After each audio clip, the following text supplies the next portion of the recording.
ደስ የሚያሳይ ነገር ልንገራችሁ።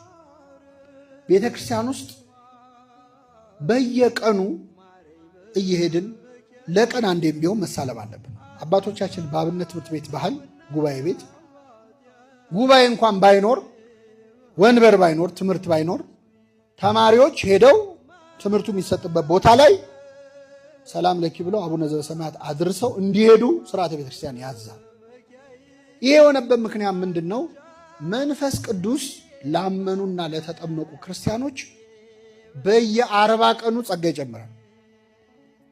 መቼ አይታወቅም።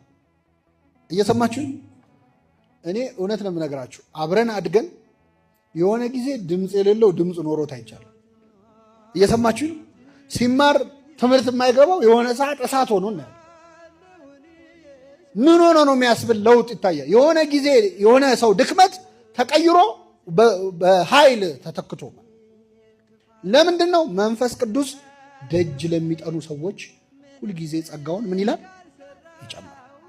ስለዚህ በምንም ምክንያት የፈለገ በኃጢአት ውስጥ ብንሆን ሰው ሲታመም ከሆስፒታል አይቀርም አይደለም? ይቀራል። አይ በቃ ታመሜማ ሆስፒታል አልሄድም ምን ይባላል? እስቲ ሆስፒታል እንዴት ይላል? አይባልም። ስትታመም ነው። የፈለገ ብንረክስ ቤተክርስቲያን ደጅ ገብተን ሳንሳለም መዋል የለብን። ከ40 ቀን አንዱ ቀን ነው ያቀ ይደርሰናል። ሀብተ መንፈስ ቅዱስ ይታደለናል፣ ይጨመርልናል። ከዚህ በፊት ያልሰሩ ቅድም ያልናቸው ሪሞቱ ላይ ያሉ እንትኖች ከኛ ማንነት ውስጥ ያልተጠቀምንባቸው አቅሞቻችን ይወጣሉ። ጸጋ መንፈስ ቅዱስ ይጨመራል። ዕለት ዕለት በቤቴ መግቢያ የሚተጋ የደጄንም መድረክ የሚጠብቅ ይላል። እኔን ያገኘ በረከት ያገኛል። ይሄ መጽሐፈ ምሳሌ ላይ ራሱ እግዚአብሔር ቃል የገባው ነው። ዕለት ዕለት በቤቴ መግቢያ የሚተጋ በእግዚአብሔር ቤት መምጣት ብቻ ራሱ የሚያስጨምረው ጸጋ አለ፣ የሚያስጨምረው ዋጋ አለ።